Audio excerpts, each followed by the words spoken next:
Pak, bener kan? Itu istri saya ada di dalam. Tapi kenapa rumahnya kayak gini?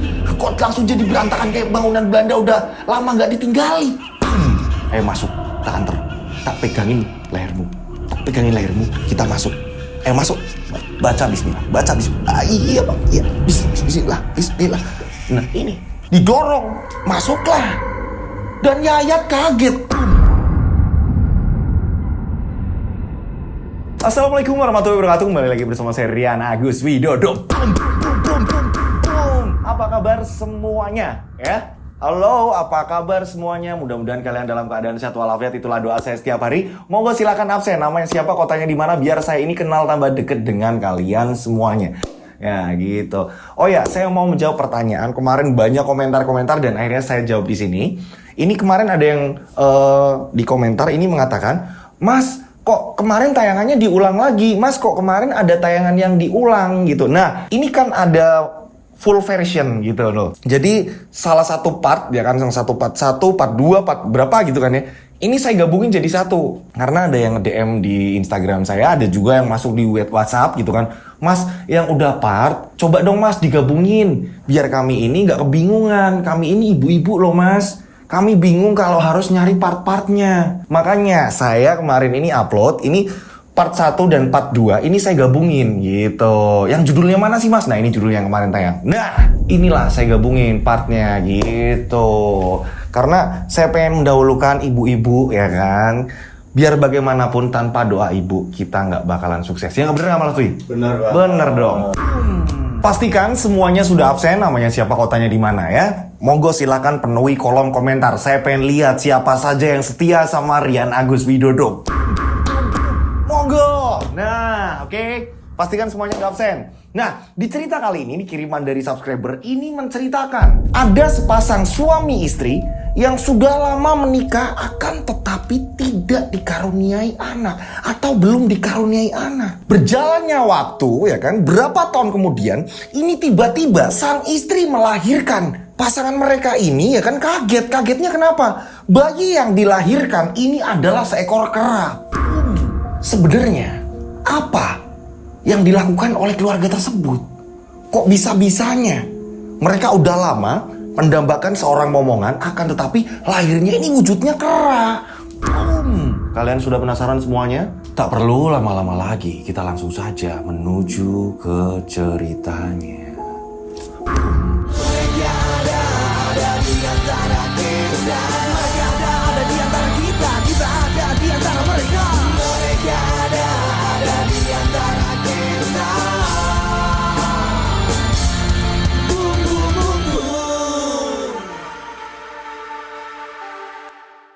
Nah, kisah ini sudah sangat lama sekali. Kejadiannya ini kisaran tahun-tahun, saya belum lahir, ini tahun-tahun 80-70 gitu ya. 80-an mungkin. Nah, dikirimkan ya, sama seseorang dan memastikan nama tempat semuanya sudah aman untuk dibawakan. Ini semuanya sudah disamarkan gitu. Jadi cerita ini sudah aman untuk saya bacakan, untuk saya dongengkan ke kalian semuanya penikmat channel Rian Agus Widodo. Tokoh di sini kita sebut saja namanya Pak Yayat. Pak Yayat ini mempunyai istri, kita sebut saja namanya Bu Tuti. 25 tahun mereka menikah, ini belum dikaruniai seorang anak. Satupun ini mereka belum dikaruniai seorang anak. Pak Yayat sendiri, dia ini pekerjanya, dia seorang tukang kayu. Kayu-kayu bangunan. Jadi dulu ketika mau bikin pendopo atau joglo atau apa, Pak Yayat lah yang membuat sebuah joglo, rumah bangunan-bangunan Jawa pada tahun itu. Nah, di sini keluarganya Tuti sangat orangnya ini benar-benar orang yang bisa dikatakan keluarga berada pada saat itu. Mereka ini selalu menekan Pak Yayat. Pak Yayat ketika datang ke keluarganya Bu Tuti, ini tak lain. Sampai Pak Yayat ini bosen sekali. Ini selalu diocehin, selalu diomelin. Yat, sudah berapa tahun kamu menikah? Ibu capek. Kamu sama putri ibu nikah ini kan udah lama. Ibu itu butuh momongan. Ibu itu kangen sama momongan. Pengen gendong putramu. Belum lagi bapaknya. Bapaknya Tuti ikut ngomong juga sama. Mereka udah tua-tua juga sama ngomong. Maaf, di sini Di bagian ini ada kata-kata yang sedikit sensitif sebenarnya ya.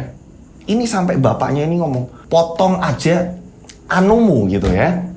Potong saja kalau kamu sampai nggak bisa bikin keturunan, bikin anak. Ngerti kamu? Nah, semenjak kata-kata itu muncul, yang awalnya hanya mungkin sindiran-sindiran halus, semenjak kata-kata itu muncul, Yayat ketika nganter istrinya ke rumah orang tua ini nggak pernah lama. Yang biasanya pernah nginep, ya, ini hanya nganterin istrinya, duduk di luar sebentar, nggak ada 5 menit, Yayat memilih untuk pulang. Sakit sekali. Untungnya Tuti sangat mengertikan Yayat. Perasaannya seperti apa? Beda halnya ketika Tuti berada di rumah Yayat. Walaupun ya Yayat ini anak sematawayang, hidup hanya tinggal sama ibunya, bapaknya udah meninggal, akan tetapi ibunya tidak pernah yang namanya ngomongin anak atau apa segala macam. Ibunya ini tahu. Justru ibunya sering membikinkan jamu. Ini Le, nanti kamu diminum sama istrimu, ini diminum juga. Ini jamunya tak bikin beda. Ibu bikin jamu kayak gini, mudah-mudahan nanti ngisi ya Dok. Nanti ngisi ya Le. Itu biar kalian ini punya keturunan. Cara ngomongnya ini beda dengan ibunya si Tuti. Berjalannya waktu ya kan, ini udah lama nih Tuti nggak datang ke tempat ibunya. Hingga pada suatu ketika ya kan, Tuti ini kangen, udah ngerasa aku belum pernah kesana lagi nih, udah lama banget nih. Aku tahu perasaan Mas Yayat ini sakit sekali ketika bapakku ngomong seperti itu. Tuti ini ngomong sama Mas Yayat ketika Mas Yayat ini libur. Mas, aku pengen ke tempat ibu, kamu bisa nganterin nggak? Sebenarnya aku punya waktu. Aku juga nggak kerja, aku lagi libur, belum ada garapan, aku bisa. Tapi kok aku nggak ngerti, setiap aku di tempatmu, ini serasa aku ini kayak orang yang memusuhi keluargamu, dan keluargamu ini bener-bener kayak nggak ada habisnya untuk menjatuhkan aku. Mas, aku tahu perasaan kamu kayak apa, aku tahu, cuma aku juga nggak ngerti. Aku pengen berbakti sama kamu. Aku juga nggak pengen lupain orang tuaku. Aku nggak pengen lupain keluargaku. Aku nggak pengen lupain saudara-saudaraku, Mas. Aku harus gimana? Iya, aku tahu. Tapi bisa nggak bapak ibumu, ya, mending nggak usah ngomong apapun. Mending aku diludahin aja udah. Tapi tolong jangan yang menjatuhkan aku. Sakit. Iya Mas. Yaudah. Gimana ya Mas? Cari solusinya gimana ya Mas? Aku bingung Mas. Yaudah sekarang gini aja. Aku cuma bisa nganter kamu ya. Ini cuma di depan gang. Karena aku sakit. Terus terang aku sakit. Sampai enak salam aja udah. Itu paling. Capek soalnya. Mas, jangan gitu lah Mas. Apapun yang terjadi aku gak bakal ninggalin kamu. Apa? Apapun yang terjadi Mas, aku gak bakal ninggalin kamu. Serius kamu bilang? Walaupun ibu bapakmu meminta nantinya kita bubaran, entah itu berapa tahun lagi sampai kita gak tahu dikasih atau enggak keturunan, kamu akan tetap memegang kata-katamu itu? Mas, demi apapun aku tidak akan meninggalkan kamu. Oke. Dengan ada janji kamu seperti itu, aku anterin sampai rumah. Nggak sampai gang. Jadi aku akan tutup telinga ketika bapak ibumu ngoceh. Nah disinilah, ya kan, Yayat ini bersedia mengantar. Jadi Yayat udah tutup telinga nih, kiri kanan udah ia tutup. Mau orang tuanya ngoceh, mau apa? Karena apa? Di sini Tuti sebagai istrinya udah berjanji, apapun yang terjadi tidak akan meninggalkan Yayat. Mereka udah janji dan ternyata benar. Yayat ini datang ke sana, orang tua ngoceh-ngoceh, Tuti hanya ngasih kode, tenang, sabar, aku nggak akan meninggalkan kamu. Disinilah ya percaya diri. Udah berjalannya waktu kerja juga nyaman. Nganter Tuti datang ke sana sebulan sekali atau mungkin 2 minggu sekali. Yayat udah tutup telinga rapat-rapat. Walaupun ada kakaknya Tuti, ada adiknya Tuti, ada kakak iparnya Tuti, orang tuanya Tuti, segala macam saudara yang ngomong tentang Yayat, Yayat tutup kuping telinga rapat-rapat. Di sini ada sebuah edukasi nih. Ini keren banget nih. Buat teman-teman ya kan, khususnya buat yang masih muda-muda yang mau menjalin pernikahan, termasuk untuk saya juga nih. Saya ini belajar juga gitu loh.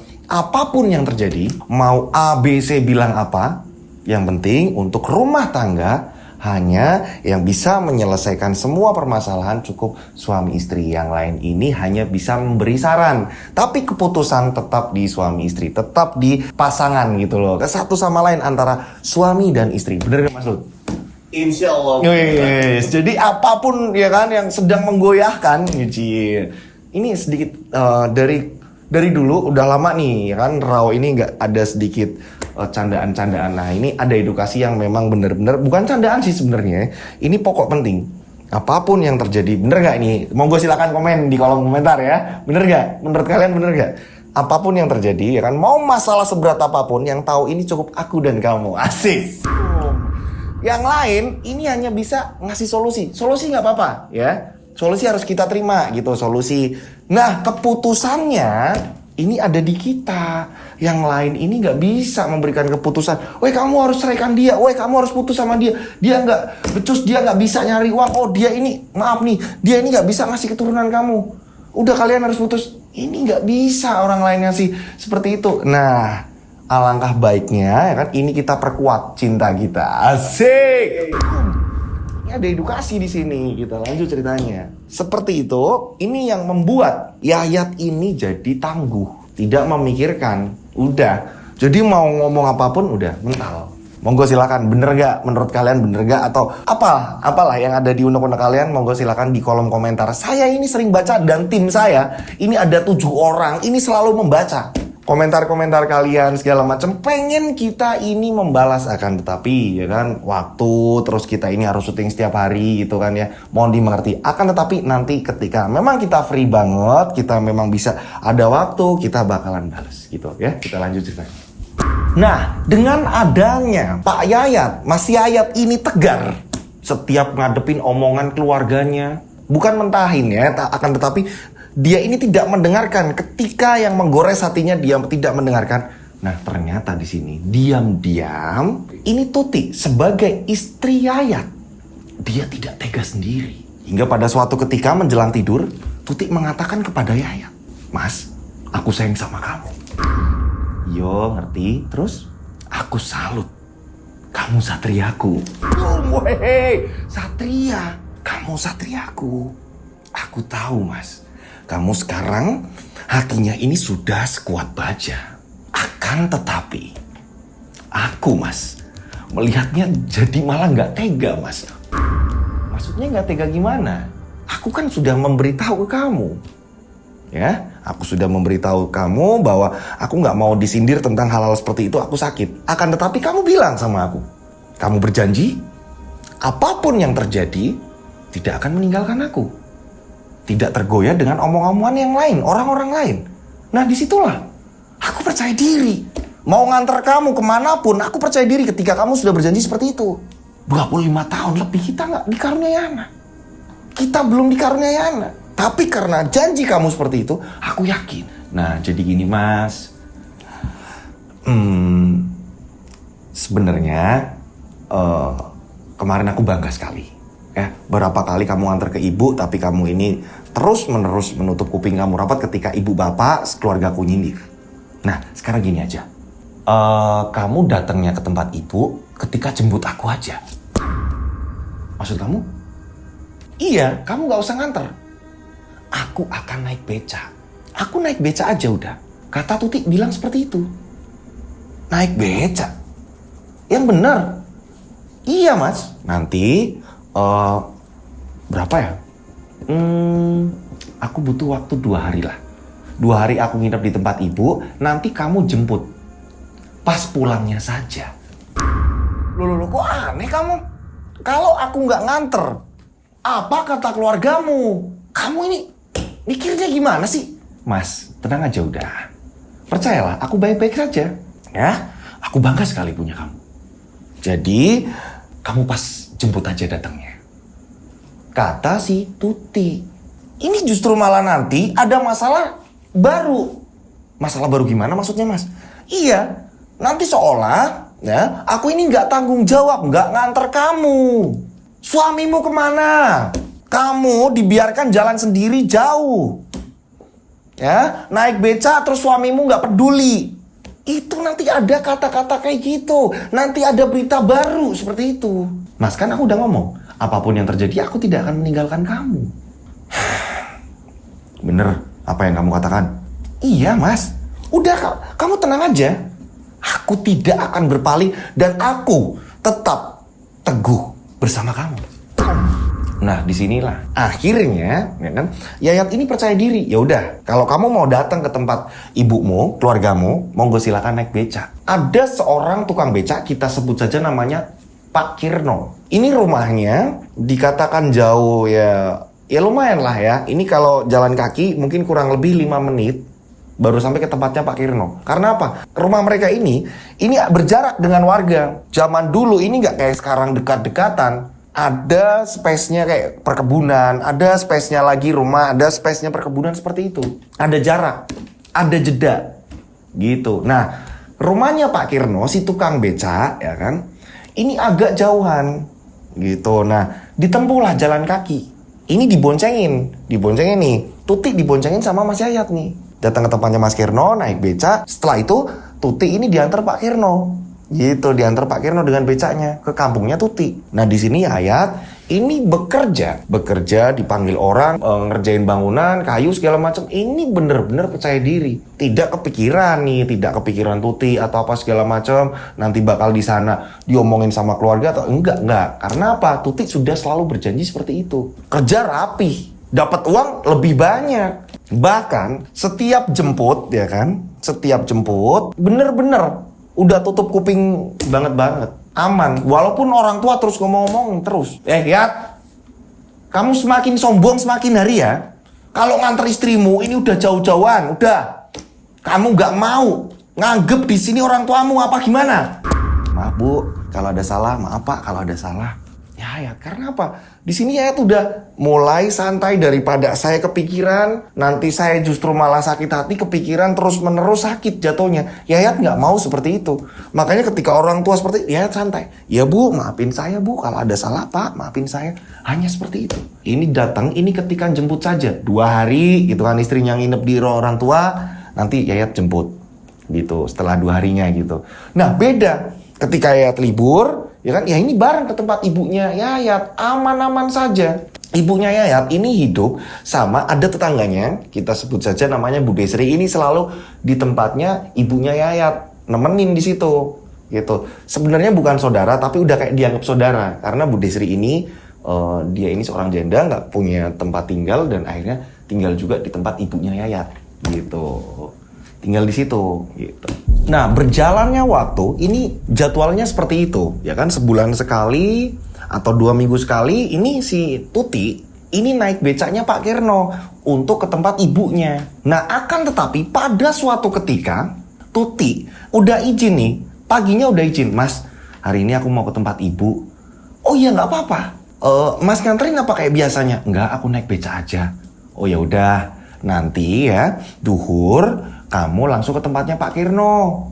Biar Pak Kirno ini gak langsung berangkat mangkal. Kamu langsung ke tempatnya aja, ke rumahnya aja, minta anterin. Gitu aja kayak biasa nih. Iya Mas.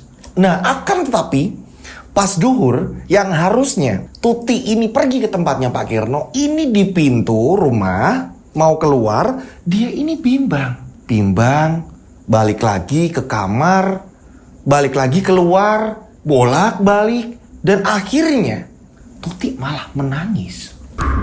Ada apa ini?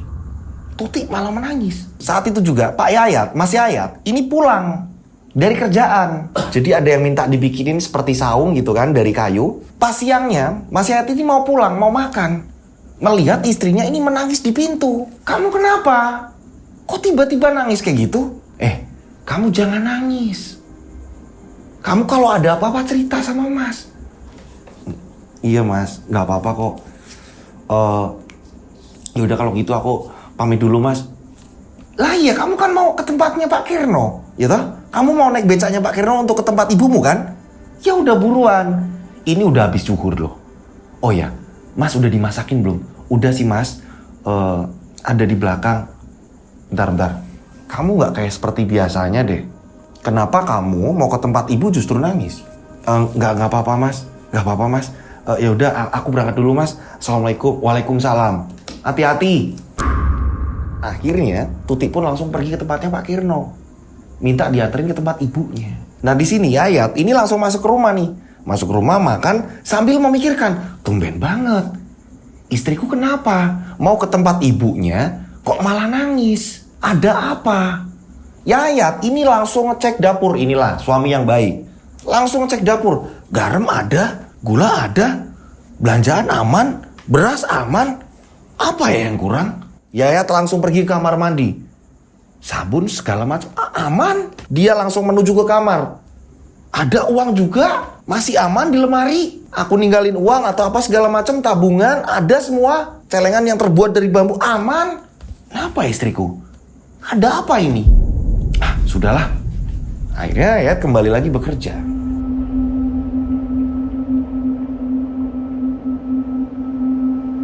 Hingga pada akhirnya ya kan, ini Yayat, ini setelah istrinya nginep di tempat ibunya ini 2 hari, Yayat kan jemput nih ya kan, Yayat jemput. Akan tetapi beda. Ketika Yayat jemput istrinya, yang biasanya istrinya ini senang atau apa segala macam, ini istrinya sedih. Yayat udah terbiasa nih tutup telinga ketika mertua dan saudara-saudaranya Tuti ini ngoceh segala macam, ini Yayat tutup telinga. Akan tetapi Yayat bingung. Ketika Yayat jemput, bawa sepeda, mau boncengin istrinya, tapi istrinya ini dalam keadaan sedih. Nah, sepanjang perjalanan dari rumah mertua ke rumahnya Yayat, Yayat ini ngajak ngobrol. Nah, Mas, di mana sih Mas horornya? Nah, kalian biar tahu kronologinya. Pelan-pelan, ya kan? Ini kayak gini. Saat Yayat tanya, kamu kenapa? Dari mau berangkat kamu nangis. Yang biasanya kamu bahagia mau ketemu saudara, kamu ini beda. Nah, pas aku jemput juga sama. Kenapa kamu kok mukanya sedih seperti itu? Nggak apa-apa Mas. Nggak ada apa sebenarnya? Ada apa sebenarnya? Nggak apa-apa Mas. Ibu bapak ya. Gini dek, apapun yang terjadi ya, kita harus berusaha semaksimal mungkin. Sudah lama Mas Yayat juga libur. Yo, libur apa sih Mas? Kamu tahu sendirilah. Yuk kan, siapa tahu kita terus menerus berusaha, kita bisa punya keturunan. Mas itu bisa aja. Loh iya toh, udah lama loh Mas ini libur, ya toh, kamu ngeluh capek. Begitu juga Mas, kadang-kadang pas pulang Mas juga capek. Mas pengen bercinta dengan kamu. Mudah-mudahan dengan adanya Mas bercinta dengan kamu, ya, ini membuahkan hasil. Jangan sambil naik sepeda. Obrolan tersebut ini dilanjut sampai rumah. Nanti malam yuk dek. Iya Mas. Nanti malam iya Mas. Nah akan tetapi pada malam harinya ini gelisah, kayak ada yang sesuatu disembunyikan. Disembunyikan dari si Tuti. Kamu kenapa sih dek? Gak apa-apa Mas. Gak. Mas mau tanya, ada apa dengan bapak ibumu? Gak apa-apa sih Mas. Mereka ya seperti biasa. Sebenarnya mereka tidak ada hal lain selain menanyakan momongan Mas. Sabar, apapun yang terjadi kita berusaha. Terjadilah mereka ini akhirnya bercinta. Karena di sini Yayat udah lama libur dan Yayat ini pengen bercinta. Memaksa Tuti walaupun keadaan Tuti ini lagi kepikiran ocehan dari orang tuanya. Yayat memaksa. Bercintalah mereka. Tuti tetap nangis. Setelah selesai bercinta, Tuti tetap nangis. Yayat sampai ngomong, kenapa kamu nangis? Gak apa-apa Mas, udah. Masalah ibumu, bapakmu, keluarga. Memang keluarga-keluarganya ini kalau ngomong udah jelekit banget. Udah bener-bener bikin hati ini sesek. Nah di sini ya mereka udah apapun yang terjadi seperti awalnya udah. Nanti aku kerja malah nggak fokus. Jadi kayak awal aja udah. Kamu nggak usah kepikiran yang lain-lain. Kamu lihat aku, sama aku lihat kamu. Udah, nggak ada yang lain. Titik. Iya mas. Nah berjalannya waktu ya kan, mereka ini kan berusaha semaksimal mungkin ya kan. Nah pada suatu ketika Yayat ini mau berangkat kerja. Tiba-tiba Tuti ngerasa mules dan tiba-tiba mual muntah-muntah. Dek, kamu Nggak tahu mas. Nggak tahu aku kok tiba-tiba mual ya mas. Nggak tahu. Nah, Tuti muntah-muntah. Dek, apa jangan-jangan kamu hamil? Aku nggak ngerti mas. Aku nggak ngerti. Dek, kita segera ke Bu Bidan. Mas pengen ngerti apa yang sebenarnya kamu terjadi. Mas nggak pengen dengar kamu masuk angin. Ayo kita datang ke sana. Harusnya Yayat ini bekerja saat itu Yayat membatalkan. Udahlah nanti gampang aku ketemu sama mandornya atau ketemu sama yang nyuruh gitu ya. Aku bakalan ngomong apa yang terjadi dengan keluarga kecilku. Yayat langsung mengajak istrinya ke tempat Bu Bidan. Nah, ke tempat Bu Bidan itu sampai bener-bener naik sepeda, ngebut sampai sana, ngebut. Ketemulah sama Bu Bidan. Kita sebut saja namanya bidannya ini Bu Narsih. Nah, saat Bu Bidan ini ngontrol segala macam ngecek, Bu Bidan Narsih ini memberi selamat. Selamat ya, mudah-mudahan kandungannya sehat. Ini hamil loh Pak. Yayat senang. Apa Bu? Istri saya hamil. Yayat senang. Yayat pulang, boncengin istrinya ya kan. Ini sampai teriak-teriak ke tetangga-tetangga saking senengnya. Puluhan tahun belum dikaruniai keturunan. Dan pada hari itu Bu Bidan Narsih memberikan kabar bahwa istrinya Yayat, si Tuti, hamil, ya kan? Ini Yayat seneng banget, teriak-teriak sepanjang jalan. Woi, Mas, Pak, aku sedang arep dadi bapak. Pak, Mas, woi Pakde, aku arep dadi bapak. Terus menerus seperti itu sampai di jalan. Tuti ngomong, Mas jangan ngomong kayak gitu Mas. Malu Mas. Udah dong. Aku seneng banget hari ini. Ini mungkin kalau zaman sekarang mungkin kayak Ronaldo habis ngegolin, selebrasi, shoo gitu mungkin kayak gitu ya. Ya kasih bercanda dikit ya. Mas horornya kok biasa-biasa aja. Oh ini loh, biar tahu urutannya. Kalau langsung tiba-tiba horor, ada orang diliatin kayak gini, terus akhirnya mencekam. Ya udah 5 menit selesai gitu kan ya. Ini urutannya biar kita ini paham gitu. Ini sesampainya di rumah bener-bener selebrasinya ini dilanjut. Sepeda distandarin ya kan. Ini bak seorang putri. Tuti dipersilakan masuk. Tuan putriku masuk. Duduk, gak boleh capek-capek. Apapun yang terjadi, bayi kita harus sehat. Tuti ini sampai nangis. Kamu gak boleh nangis. Kamu nangis bangga kan? Kamu nangis bahagia kan? Sama aku senang. Usap tangismu, usap. Gak usah nangis. Biarkan aku yang senang. Biarkan aku bahagia hari ini. Yayat sangat bahagia sekali. Sampai keliling kampung. Warga sekitar yang mengerti kehidupan mereka ikut senang juga. Mas Yayat, apa toh? Mas, ngerti gak? Aku mau jadi bapak. Datang lagi, teriak-teriak. Ketemu siapa? Mbak siapa? Ya, ning ngopo? Kowe kok ngono? Kowe wong edan. Kamu kok kayak orang gila. Mbak, tahu gak? Aku mau jadi bapak, Mbak. Mbak, doain Mbak biar bayiku ini sehat, Mbak. Biar sampai lahiran bayiku ini sehat, Mbak. Inilah Yayat. Bangga, bahagia. Aku bakal nunjukin ke mertuaku kalau aku bakalan punya anak. Sujud syukur terus menerus. Nah, Yayat percaya diri, bangga sekali. Belum waktunya Tuti ini ke rumah orang tua, Yayat udah mengingatkan ke Tuti, apapun yang terjadi kamu harus ke tempat orang tuamu. Nanti setelah itu baru ke tempat ibuku, gak apa-apa. Yang penting ke orang tuamu dulu. Tapi Mas, kan belum sekarang Mas, baru juga kemarin. Udah, apapun yang terjadi kita harus ke sana. Ayo, kita naik becak bareng. Kita naik becaknya Pak Kirno. Nah, Yayat ini ngomong sama Pak Kirno. Pak Kirno, saya sewa becaknya. Saya yang mengayu, saya membawa istri saya ke tempat ibunya, ke tempat mertua saya. Emang kenapa toh? Istri saya ini hamil. Sebentar lagi saya jadi bapak, Pak Kirno. Wah, syukur. Berarti manjur. Nah, ini Pak Kirno bilang seperti itu. Diperbolehkan, becaknya ini dibawa. Yayat ini ngayunya dengan penuh semangat. Sesampainya di rumah mertuanya, Yayat pun bangga. Udah Dek, kamu ngomong sama ibu kamu. Udah Dek, ini ada ibu, ada bapak. Mau ngomong apa sih? Kalian ini kok kayak orang kesetanan? Kata ibu dan bapaknya Tuti. Bu, Pak, Tuti ini mau menyampaikan Pak, kalau Tuti ini hamil. Bener Ti? Iya Pak, Bu, Tuti hamil. Alhamdulillah, syukurlah. Delongkas aku bakalan gendong bayi. Delongkas meneh aku bakalan nimang-nimang bayi. Sebentar lagi aku bakalan nimang bayi. Seluruh keluarga Tuti bener-bener seneng. Kegirangan mereka semuanya. Sampai semuanya nangis. Begitu juga dengan Tuti. Nah gitu. Bapak seneng dengernya. Tiap kamu kesini kabarnya jelek, buruk, belum ada tanda-tanda atau apa segala macam. Pusing bapak yang jadi orang tua. Nah kayak gini kan bener. Ada garis keturunan. Jelas. Iya pak. Ini berkat doa bapak. Yolah. Kene kok wong tua ki kan ndongake terus. Orang tua ini berdoa terus untuk anak-anaknya. Tapi di sini bener-bener Yayat sombong. Sombong lah. Pengen nunjukkan kalau Yayat ini bisa memenuhi apa keinginan dari mertuanya. Ketika mereka menjelang pulang, ibunya Tuti ini ngomong sama Yayat. Yat, Rene, sini. Ya bu, yang biasanya, iya bu, gimana bu? Ini enggak, ya bu.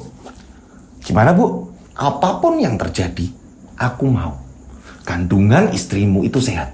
Ibu nggak mau kenapa-napa dengar kabar yang aneh-aneh tentang istrimu ya. Ini kandungannya nggak sehat, terus istrimu jatuh sakit. Ibu nggak mau, ngerti kamu? Sendiko dawuh bu, saya siap menjaga istri saya. Biar bagaimanapun saya sangat sayang istri dan calon anak saya. Saya akan menjaganya bu. Awas, kalau sampai kenapa-kenapa sama Tuti dan bayinya yang ada di dalam kandungan, kamu bakalan urusan sama ibu, ngerti tak? Oke bu, iya bu, siap, tenang aja bu. Banggalah, ya kan puluhan tahun menikah, belum dikaruniai anak. Nah ini kok tiba-tiba istrinya ini ngandung. Nah inilah yang membuat Yayat seneng. Pulanglah mereka. Yayat sambil bersiul-siul, ya kan? Sampai Tuti ngomong, Mas, ojo kaken singsot ngono, ojo kaken siul-siulan ngono. Aku lagi seneng, Duk. Mas inget, ya kan? Aku kan lagi hamil, kamu jangan siul-siul kayak gitu. Iya, Duk, iya. Lagi seneng. Terus menerus seperti itu.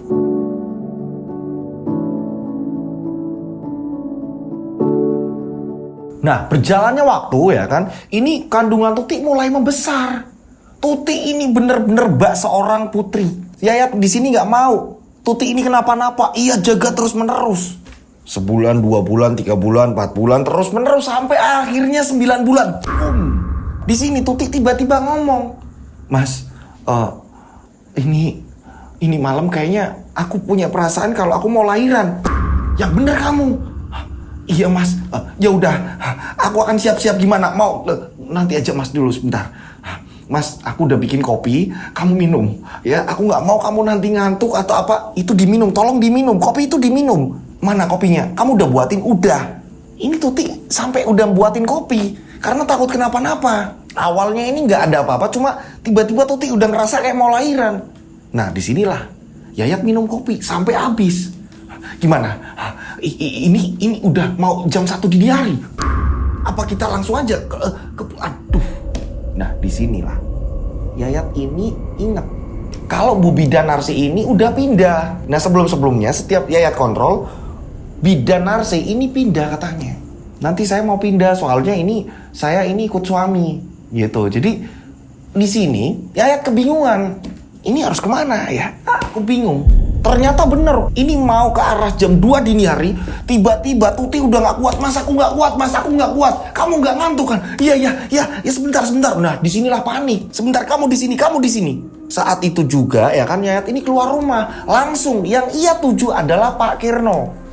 Mudah-mudahan Pak Kirno di rumah. Yayat langsung lari dia kenceng. Pak Kirno duduk. Saat itu juga nggak dibuka-bukain. Pintunya Pak Kirno ini nggak dibuka-bukain. Jam 1 dini hari ketok-ketok rumah. Akan tetapi Yayat mendengar kok kayak ada perdebatan. Yayat akhirnya nguping.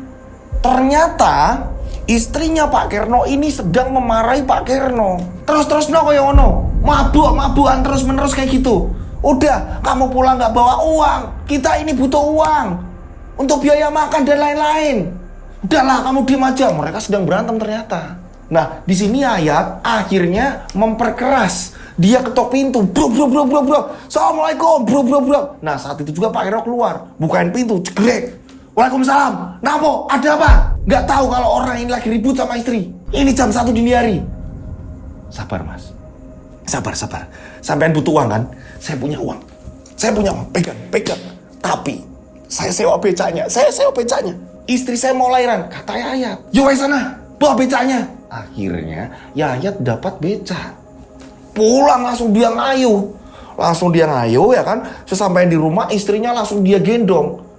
Langsung ditaruh di becak. Ayo dek. Nah anehnya, tiba-tiba Yayat merasakan ada keanehan di becaknya. Yang biasanya Yayat bawa istrinya ke tempat mertua, bolak-balik atau apa segala macam, jalan-jalan sama istrinya, sewa becaknya Pak Kirno. Ini biasanya kuat, nggak tahu kenapa beca ini kayak berat. Akan tetapi rasa berat tadi ini kalah dengan rasa semangatnya Pak Yayat. Pak Yayat ini semangat, Mas Yayat ini semangat. Aku harus kuat. Ayo, bismillahirrahmanirrahim. Terus menerus mengayuh becanya. Mau gak mau kita harus keluar kampung. Kita harus nyari bidan. Karena bidan Narsi ini udah pindah. Jadi Yayat ini apapun yang terjadi nyari bidan. Gak tahu kenapa ya, pandangan Yayat ini kabur. Aneh, saat ngayuh pandangan Yayat ini kabur. Dan gak lama kemudian, anehnya sepanjang jalan dia ini nyari pertolongan, ini banyak orang ramai berlalu lalang, akan tetapi mereka ini pada nunduk. Kok orang pada nunduk? Mas, Om, Pak, tahu ada bidan nggak Pak? Padahal ini di kampungnya dia sendiri. Kenapa Yayat seperti ini? Kenapa Yayat ini nanya-nanya orang terus? Akan tetapi orang yang lalu lalang, mereka ini nundukkan kepala semua. Yayat bingung. Orang diajak ngomong nggak ada yang nyaut. Yayat kembali lagi ngayuh. Rasa berat tadi ini kalah dengan rasa semangatnya Yayat. Cuma anehnya Yayat ini asing. Kayak dibawa ke tempat yang asing. Mas aku udah gak kuat mas. Sabar dulu. Sabar. Aku lagi nyari jalan. Lampu ini penerangannya ini hanya lampu yang ada pakai bambu ya kan. Terus ada lampu minyak di pinggir-pinggir jalan. Dan jalanan itu benar-benar gak ada rumah. Ada orang lalu lalang akan tetapi semuanya menunduk. Berapa meter jalan becaknya, ada orang nunduk jalan. Pak, ini orang gimana sih? Aneh. Hampir mirip kayak zombie. Tapi nunduk semua. Gak ada yang menadakan palanya ini, gak ada. Yayat sampai bingung. Yayat kesel nih ya kan. Yayat apapun yang terjadi, Yayat harus semangat. Ya kan? Kesel dalam hati gitu. Kesel dalam hati, ini orang-orang kok gak pada nolong. Sedangkan aku ini kok kayak bingung. Padahal ini di perkampunganku sendiri. Kok kayak tiba-tiba tempatnya asing. Pandanganku mulai buyar. Mas aku gak kuat. Mas aku gak kuat. Tuti nangis. Di atas beca ini Tuti nangis. Ya ampun, ini kok ujian kayak gini. Dadakan seperti ini aku belum siap. Karena apa? Dari siang Tuti gak ngerasa gimana-gimana. Tiba-tiba Tuti, loh kok aku mau lahiran mas? Nah ini yang membuat Yayat ini kebingungan. Apalagi Yayat ini baru ya kan. Baru yang namanya dia akan punya anak gitu. Baru gitu loh, anak pertamanya. Ini yang membuat Yayat bingung. Yayat ini terus mengayuh becaknya sekuat tenaga sambil memberi semangat kepada istri. Tiba-tiba ya kan, dari sekian banyak orang yang menundukkan kepalanya, hanya ada satu orang. Tiba-tiba anehnya ada satu orang, dia ini jalan biasa. Ada seorang kakek-kakek menggunakan pakaian putih ya kan, kaos putih biasa, bawahannya ini kain hitam, bukan sarung tapi celana gitu, celana hitam. Kakek-kakek itu ini jalan ini kayak semangat sambil tersenyum. Nah disinilah ketika Yayat melihat kakek-kakek itu ya, ini Yayat langsung punya inisiatif. Aku harus memberhentiin becaku. Dari sekian banyak orang yang aku ajak ngomong, ini gak ada yang nyaut. Ini tapi kakek-kakek ini kok seperti sumringah. Yayat turun dari becaknya. Yayat turun. Nah anehnya Tuti ini bilang, mas jangan. Aneh kan? Kakek-kakek itu jangan jalan berlegang. Tuti ini ngomong, mas jangan. Mas aku gak kuat, terusin jalan. Mas terusin jalan. Nah Yayat ini ngomong sama kakek itu. Kayak lihat tempat buat lahiran, bidan, atau rumah sakit atau apa. Nah kakek tersebut ini menunjukkan, ono neng kono, ada di sana. Sebentar lagi kamu ketemu. Ada rumahnya Bu Bidan baru. Sebelah mana kek? Ini nanti lurus, nanti kamu belok kanan. Ya? Nah kakek itu jalan lagi berendang. Kan aneh. Ini kakek kenapa sih? Kok nggak ikut khawatir atau apa? Ini kakek ini kayak berjalan berlenggang. Dia ini kayak nggak ada beban gitu. Saat itu juga Yayat nggak peduli. Yang penting Yayat udah dikasih tahu. Yayat langsung naik becaknya lagi. Iya kayuh. Ya kan sekuat tenaga ia kayu. Dan ternyata benar, wah ada pertigaan, terus akhirnya sesuai dengan arahan dari kakek tersebut, masuklah. Nah masuk, gak lama kemudian ya kan, ini ia kayu terus becaknya, dia melihat ada pelang. Lega lah dia, ada tulisan bidan. Tulisannya dari ukir-ukiran kayu. Ukir-ukiran kayu ada tulisan pelang bidan. Saat itu juga Yayat turun dari becak dan membuka gerbangnya. Kerak. Dibuka gerbangnya, Yayat langsung memasukkan becak tersebut. Tak lama kemudian ya kan, Yayat ini langsung membunyikan lonceng. Jadi depan rumahnya ini ada lonceng. Lonceng besar dibunyiin. Lendang, lendang, lendang, lendang, lendang, lendang, lendang. Nah, barulah ini Bu Bidan ini keluar. Suaminya juga keluar. Oh, mau lahiran ya, Mbak? Mau lahiran? Iya, Bu. Ini istri saya mau lahiran, Bu. Bu, tolongin. Nah, akhirnya langsung diangkat, dibawalah ke kamar. Ya kan, ranjangnya ini kuno, ranjang kuno. Terus yang namanya tahun itu ya kan mungkin saat itu bukan kuno jatuhnya ya kan, memang modelnya seperti itu gitu kan. Akhirnya langsung di situ. Nah, Pak Yayat ini tidak boleh menunggui. Pak, maaf ya, Bapak alangkah baiknya di luar karena suami saya juga dokter ya. Bapak tunggu di luar.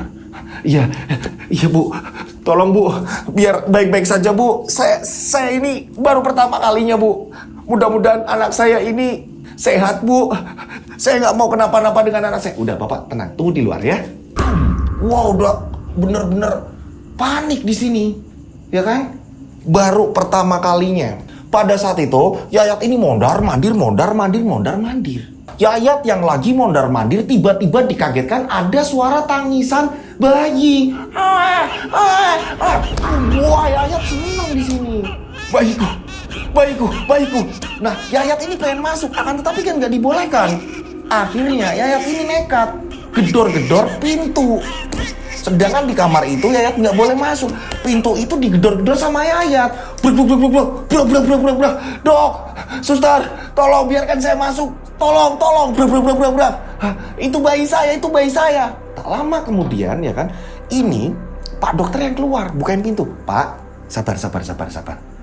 Bapak alangkah baiknya ini pulang nyiapin kayak tremos, kayak perlengkapan, ya kayak kain apa segala macam, baju buat ibunya juga ya dibawa karena ini nanti nginep. Dok, saya baru pertama kali ini punya anak, saya pengen ketemu wujudnya seperti apa, saya pengen aja Dok, tolong Dok. Ya alangkah baiknya pulang dulu.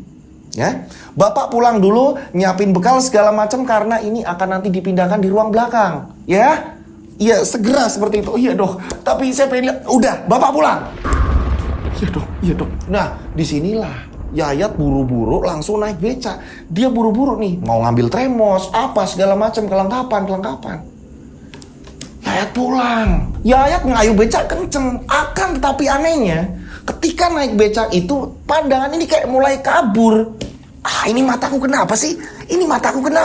Ada apa ini? Yayat panik. Dia mengayu becaknya ini panik, ya kan? Nah, setelah itu Yayat sampai rumah. Perjalanan kok kayak panjang banget. Akan tetapi karena kalah dengan rasa semangatnya, ya kan? Ini Yayat langsung masuk rumah. Yayat ini berasa cepet gitu. Padahal ini kayak panjang banget perjalanan. Yayat nggak peduli. Nah, setelah itu masuk rumah dia ngambil perlengkapan kayak selendang apa segala macam gitu kan, tremos apa gitu kan ya, makanan apa dibawanya semuanya. Ditaruh di tas ya kan, tas itu ditaruh di becak. Jalan lagi. Anehnya, ini setelah keluar dari kampungnya Yayat dibawa ke alam lain lagi. Yang ngerasa ini di mana sih? Kok kayak ngerasain ini aku ngayu becak, tapi jalanan aku nggak kenal. Perasaan aku baru keluar dari kampung, tapi kok aku malah pangkling dengan kampungku. Kampung dengan jalanannya yang biasa lalui. Anehnya, ya kan, gak lama kemudian Yayat yang sedang mengayu becak tiba-tiba kembali berat. Becak ini hanya jalan, ini mungkin gak ada 1 meter. Serak kayak ngerem. Jalan lagi, serak kayak ngerem. Ada apa? Yayat sampai turun, meriksa becaknya. Ban belakang, ya kan? Ia cek, dia mencoba memutarkan ban belakang. Muter. Becaknya ini ban belakang ini agak diangkat biar muter. Pedal, ya kan? Pedal untuk mengayu, ya kan? Ini ia coba puterkan, ia coba puterin, ini muter juga. Aneh. Ini nggak apa-apa kok. Yayat naik lagi, akan tetapi sama. Ketika Yayat jalan, ini paling hanya setengah meter. Serak, serak, serak. Yayat bingung. Ya ampun, apa aku harus lari? Pandangan mulai buram lagi kembali. Lah, kenapa pandanganku seperti ini? Ada apa ini? Roda depan ia cek. Bagian depan becak ia angkat, ya kan? Ia putarkan. Dia putarkan. Roda itu putarkan. Lancar. Yang sebelah kanan gantian diputarkan. Lancar. 3 roda becak ini tidak ada masalah. Akan tetapi ketika Yayat ini naik mencoba untuk mengayuh, ini seret lagi. Oh nopo iki? Yayat bener-bener sampai teriak-teriak. Tuhan tolong, ini ada apa? Aku sedang buru-buru. Tuhan tolong, tolong, tolong. Gak ada yang menolong. Gak mungkin ia meninggalkan becak karena itu becak boleh pinjem. Gak mungkin juga dia lari karena masih jauh. Dan Yayat ngerasa ini jalanan apa sih, saya juga gak ngerti. Semakin gelap, penerangan semakin gelap, gak ada rumah-rumah. Yayat bingung, dilema. Takutnya kalau dia lari atau apa, dia masih memikirkan Pak Kirno, ini becaknya Pak Kirno. Aku bingung. Terpaksa Yayat ini memutuskan untuk tetap mengayuh. Walaupun jalannya ini bener-bener pelan banget. Saking beratnya, serak, serak, serak, serak. Ia paksakan. Padahal udah pengen lari banget. Cuma pada zaman itu becak ini alat transportasi dan berharga gitu loh. Mahal juga. Yayat ini gak mungkin Yayat ini meninggalkan becak. Yayat terus mengayuh. Serak, serak, serak, serak. Dan gak lama kemudian Yayat dikagetkan. Ada orang jalan menuju ke Yayat. Anehnya ini tidak hujan. Orang tersebut menggunakan payung yang terbuat dari kertas. Jadi kalian pernah lihat nggak payung-payung kayak payung Cina, yang dimana payungnya ini terbuat dari kertas, gitu loh. Kertasnya ini kertas yang udah dicat gitu kan ya. Kertasnya ini jadi tahan air, anti air jadinya. Ya. Akan tetapi orang itu berkebaya. Iya jalan. Ini siapa? Seorang perempuan, ya, udah menjelang pagi. Ini kok jalan dia sendirian, ada apa dan memakai kebaya. Saat itu justru ya, perempuan tersebut malah memberhentikan Pak Yayat.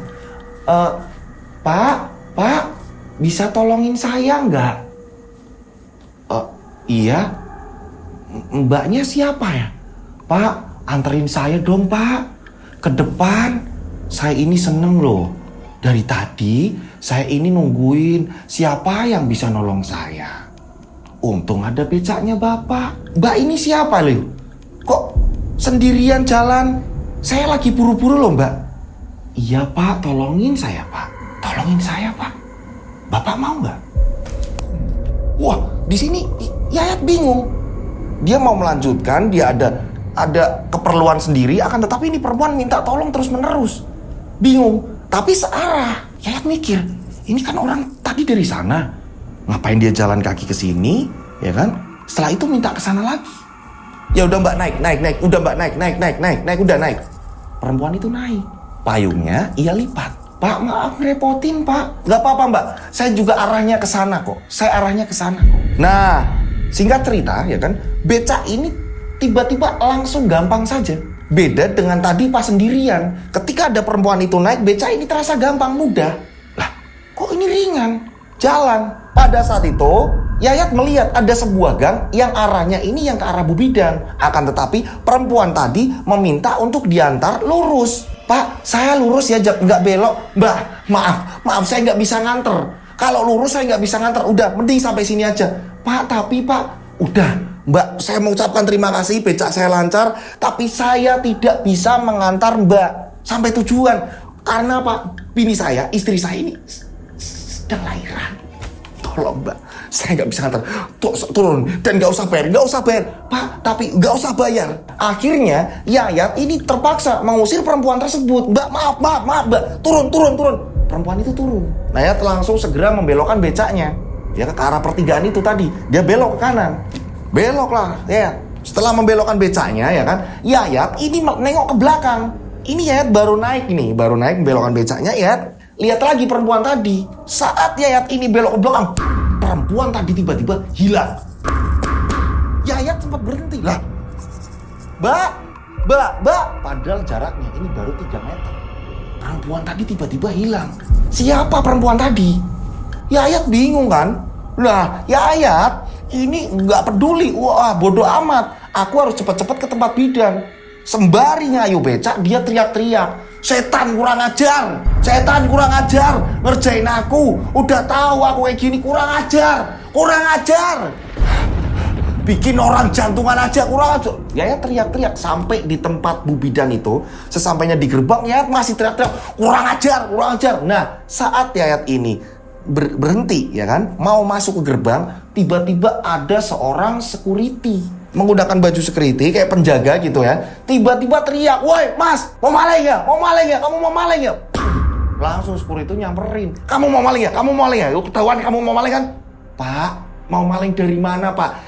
Istri saya ini ada di dalam mau lahiran." "Enggak, saya liatin tadi kamu ini kayak orang gila, teriak-teriak sendiri. Saya dari pos penjagaan, saya lihat kamu."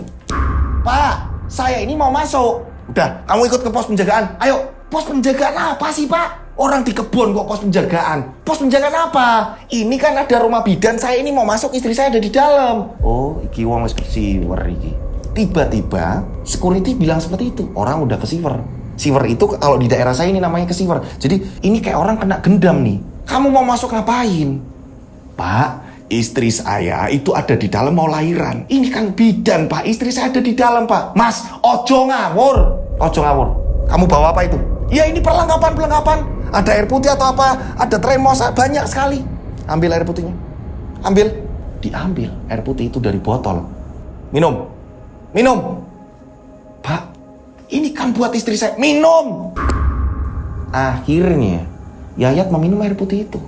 Dan Pak security itu, Bapak security itu, ini nggak tahu dia ini kayak bergumam. Pak security tadi ini kayak bergumam. Nah, setelah Yayat ini selesai minum, Pak security itu bilang, madep sana, madep ke rumah bidan itu." "Iya pak." Ini langsung dipegang tengkuk bagian leher sama security tadi. "Pak, pak, saya di mana?" Tiba-tiba rumah Bu Bidan tadi ini berubah. "Pak, saya di mana ini pak?" "Loh, ini kan tadi rumahnya Bu Bidan banyak lampu. Kok ini rumah jadi berantakan kayak gini? Ini kan kayak rumah bangunan Belanda pak." "Sampean kena gendam. Sampean kena gendam."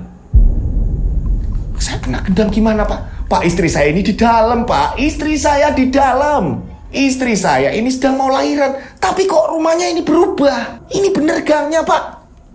"Loh, ini tulisan kayu ini di mana kok nggak ada?" Hanya ada kayu, nggak ada tulisan. Nggak ada tulisan bidan atau apa, nggak ada. Atau entah, ya kan, ini dia salah gang atau apa, ya kan, bingung. Nah, pada saat memikirkan seperti itu, tiba-tiba mereka berdua mendengar suara tangisan bayi. Dan rumah kosong itu tiba-tiba jadi kayak ada jendela besar. Ini terlihat ada nyala lilin. Jadi terlihat hanya ada satu cahaya di bagian jendela itu. Yang lain gelap, hanya ada di ruangan itu ada jendela, ya kan? Ini jendela itu terlihat dari tampak luar. Jendela itu nyala. Ruangan di dalam jendela itu nyala. "Pak, itu pak, bapak lihat gak? Ada apa yang nyala?" Pak security tadi tetap ini kayak komat kamit, entah ini yang dibaca apa, entah yang keluar dari mulutnya apa. Dan gak lama kemudian mereka berdua mendengarkan suara tangisan bayi. "Pak, bener kan? Itu istri saya ada di dalam. Tapi kenapa rumahnya kayak gini? Kok langsung jadi berantakan kayak bangunan Belanda udah lama gak ditinggali?" "Ayo masuk, tak anter. Tak pegangin lehermu. Kita masuk. Ayo masuk." Pak security tadi ini ngeluarin senter. "Ayo masuk. Ayo masuk. Baca bismillah. Iya pak, iya. Bismillah. Nah ini didorong. Yayat ini didorong sama security tadi. Masuklah. Dan Yayat kaget melihat ruangan. Ini rumah yang kosong. Rumah yang bener-bener ini udah banyak debu, udah banyak sarang laba-laba. Rumah ini sudah tidak ditempati puluhan tahun. Yayat kok jadi kayak gini? Nah, mereka berjalan menuju ke arah di mana Yayat melihat saat itu memang ini bangunannya akan tetapi rapi. Kenapa ini jadinya seperti ini? Yayat menuju, itu kamarnya pak. Tapi kenapa jadi gelap kayak gini? Terus banyak sarang laba-laba. Kelelawar banyak. terus masuk. Yayat kaget ketika membuka pintunya. Ini istrinya tergeletak di bawah dan bayinya ini menangis. Ada di ranjang itu pun ya. Ini ranjang yang Yayat lihat. Pada waktu itu Yayat melihat ranjang ini benar. Bangunan ranjang ini masih kokoh-kokoh. Yayat tahu ini kayu. Akan tetapi ranjang itu ya kan, di bagian kasur ini kayak udah turun separuh. Jadi papannya ini sampai mengenai lantai. Bayi itu jadi kayak selarakan gitu kan. Kayak seluncur. Bayi itu tidak jatuh. Bayi itu tertahan sebuah kayu. Tapi ketika senter dari Pak Security tadi menyoroti bayi itu, Yayat ini menjerit. Ya ampun, kok bisa seperti ini? Bayi dari istrinya si Tuti, ini bentuknya ini kayak kera. Mukanya ini tertutup oleh bulu rambut yang sangat lebat. Akan tetapi nafasnya ini tersenggah-senggah. Udah nggak bisa nangis lagi dan meninggal. Dipegang oleh Pak Security tadi, kera tersebut ini meninggal. Ini wujudnya kayak kera, tapi tidak ada ekornya, semua bulu. Ya ampun Pak, ini tempat apa? Dek, kamu kenapa dek? Maafin aku mas. Ayo, keluar. Angkat istrimu, biar aku yang bawa bayi. Istrimu angkat. Akhirnya keluar bareng dari tempat itu. Ternyata ini rumah kosong. Nah terus tadi dokternya, bu bidannya, ini siapa? Ini siapa kok tiba-tiba kayak gini dan kenapa bayinya lahir kera? Ada apa ini? Kok tiba-tiba mereka berdua di bawah tempat itu? Pak Yayat ini bergegas langsung membawa mereka. Di sini Pak Roes membawa ke pos satpam, pos penjagaan. Yayat ini kaget kenapa bayinya bisa seperti ini. Dan dalam keadaan ini meninggal. Tak bernyawa. Awalnya pas di rumah kosong itu, bayi yang berwujud kera tadi ini masih ada nafas. Akan tetapi ketika dibawa ke pos penjagaan, ini bayi sudah tidak bernyawa. Sebenarnya ada apa? Saat itu Tuti hanya terus-menerus, "Mas minta maaf, aku minta maaf mas, aku minta maaf, maafin aku mas, maafin aku, ini semua salahku." Pak Roes bisa dikatakan dia punya indera keenam dan Pak Roes ini peka terhadap hal-hal mistis. Pak Roes pun bilang, yang pertama, kamu siapa namanya? Saya Yayat Pak. Kamu kena gendam. Kamu ini kayak kesihir. Yang kamu lihat, ya kan? Ini kamu mengatakan itu tempat bidan atau segala macam. Ya memang benar itu di penglihatan kamu. Tapi kalian ini sebenarnya sedang dibawa ke dunia gaib. Sebenarnya apa yang dilakukan kamu? Kamu itu ngelakuin apa lagi Mbak Tuti? Iya Pak, maafin saya Pak, maafin saya. Pak ya juga nangis di situ, udah nggak bisa apa-apa. Iyo, kamu itu ngelakuin apa loh Dek? Kok bisa-bisanya seperti ini? Mas gak habis pikir. Nah saat itulah Tuti memohon-mohon, minta maaf, dan Tuti pun menjelaskan sebenarnya apa yang telah dilakukan oleh Tuti. Cerita kita tarik mundur, flashback ini. Kita bawa ke belakang.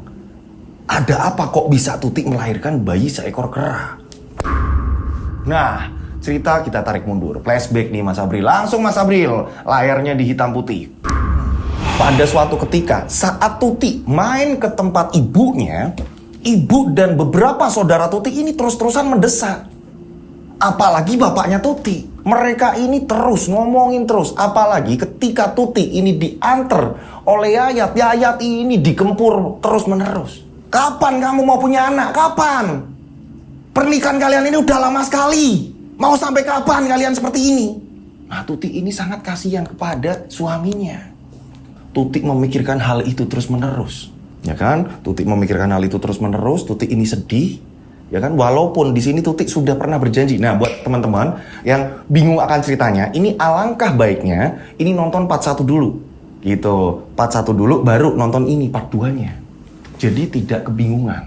Pada suatu ketika Tuti ini gelisah, nggak tahu kenapa. Ini tengah malam, suaminya udah tertidur nih. Tuti ini gelisah, mondar-mandir.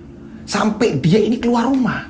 Nggak tahu apa yang sedang dirasakan oleh Tuti. Tuti pun nggak ngerti. Ini perasaan apa kok aku cemas? Tuti mondar-mandir di halaman rumah, muter. Lihat langit. Ini posisinya udah jam 12 malam, bahkan lewat. Setelah itu Tuti masuk lagi. Tuti masuk lagi melihat suaminya ini tidur pulas. Dan Tuti ini sedih melihat suaminya, ya Allah. Ini kok suamiku sering dimarahin sama orang tuaku. Sedangkan aku ketika berada di tempat suamiku, ibunya ini baik sama aku. Aku harus gimana? Bingung aku. Bener-bener kepikiran terus-menerus. Hingga pada akhirnya Tuti pun lelah. Lelah dan Tuti pun tertidur. Nah, pada saat Tuti tertidur, ini tiba-tiba Tuti berada ini di samping kandang kerbau. Akan tetapi ini kerbaunya ini nggak ada, kosong. Jadi bekas kandang kerbau. Kok aku ada di sini? Tuti bingung, dalam mimpinya ini Tuti bingung. Ada apa ini? Tiba-tiba ini ada orang, pakaiannya ini hampir kayak pendekar. Dia kayak pakaian-pakaian silat. Warnanya ini hitam, dalamnya ini putih, ya kan? Dia pakai ikat kepala dan bagian mukanya ini berewokan. Tanpa mengatakan apa-apa, ya, nggak tahu kenapa Tuti ini kayak mau mendekat dengan orang itu, kayak pengen mendekat. Harusnya takut. Tuti kayak mendekat. Saya di mana ya Pak? Dikasih selendang. Bapak itu menyerahkan potongan selendang. Jadi kayak ngasih tahu ini selendang untuk mengusap air matanya Tuti. Iya Pak, saya sedih, saya nggak ngerti. Saya harus gimana? Tuti cerita. Tuti menceritakan semuanya. Kami berdua, saya dan suami saya, ini menikah sudah lama. Belum dikaruniai anak, akan tetapi keluarga saya terus-menerus menekan suami saya. Menekan saya nggak tahu harus bagaimana. Nah, laki-laki brewok tadi, ya kan, yang pakaiannya kayak pendekar, ini tiba-tiba mengajak Tuti. Ini tanpa mengucapkan kata-kata. Tuti ngikutin, ya kan, laki-laki tadi jalan jauh. Dan tiba-tiba ini Tuti melihat sebuah gua. Ini kondisinya memang bener-bener gelap. Kondisinya memang bener-bener gelap. Tuti diajak masuk ke gua. Saat itu laki-laki brewokan tadi ini mengatakan, tunggu, ngenteni kene sik. Tuti berada. Ini pintu masuk gua. Tuti ini baru masuk mungkin kurang lebih 3 meter, 3 langkah. Nah, gak lama kemudian laki-laki itu hilang. Nah, setelah laki-laki itu hilang, munculnya ini seorang perempuan cantik sekali. Dengan bermahkota, ya. Ini pakaiannya ini serba emas. Pernak-perniknya ini serba emas. Saat itu perempuan itu ngomong sama Tuti. Ini seperti ratu. Perempuan tadi ini mendekat. Ada apa? Saya di mana ini? Pinginmu apa? Kamu pingin apa? Ini perempuan yang sangat cantik sekali dengan pernak-pernik serba emas. Bener-bener kayak sosoknya ini kayak ratu. Saya menginginkan anak, saya menginginkan putra, saya menginginkan bayi. Tapi saya nggak ngerti ini saya di mana. Gampang. Asal kamu mau persyaratannya. Persyaratan apa? Apa kamu siap syaratnya? Iya. Saya mau. Saya pengen punya anak. Saya pengen punya anak apapun syaratnya. Melu aku nih Buri. Ikut aku. Ikuti aku. Nah, pada saat itu perempuan cantik tadi yang bener-bener menggunakan serba emas, mahkota gitu kan ya, ini membalikkan badan. Dan pada saat membalikkan badan, Tuti kaget. Perempuan tadi ini memiliki ekor. Loh, kok kayak ekor kera? Akan tetapi ini Tuti hanya membatin. Di dalam mimpinya Tuti ini hanya membatin. Saat itu, ya kan, ini Tuti dibawa ke belakang gua itu. Ternyata di dalam gua itu kayak ada ruangan-ruangan. Dan di balik itu, ya kan, Tuti dikagetkan ada sebuah kolam besar. Airnya jernih dan ada ikan emas di situ. Tapi hanya satu ikan. Dan tak lama kemudian, Tuti saat melihat ikan itu terus-menerus, tiba-tiba air yang begitu bening, ya kan, jernih, ini berubah menjadi darah kental, darah merah kental. Dan ikan itu tiba-tiba, ya kan, ini membesar dan berubah wujudnya. Ini manusia setengah kera. Jadi kayak siluman. Nah, dia muncul. Saat dia ini naik ke atas, kera tadi, kera laki-laki tadi, ini tiba-tiba darah ini surut. Langsung surut. Dan kera tadi ini langsung mengulurkan tangannya. Mengulurkan tangannya, berjabat tangan dengan Tuti. Tuti pun menggenggam. Tuti kaget sekali. Tangannya ini penuh dengan bulu. Dan tangannya ini lebar, besar. Reneo, kesini.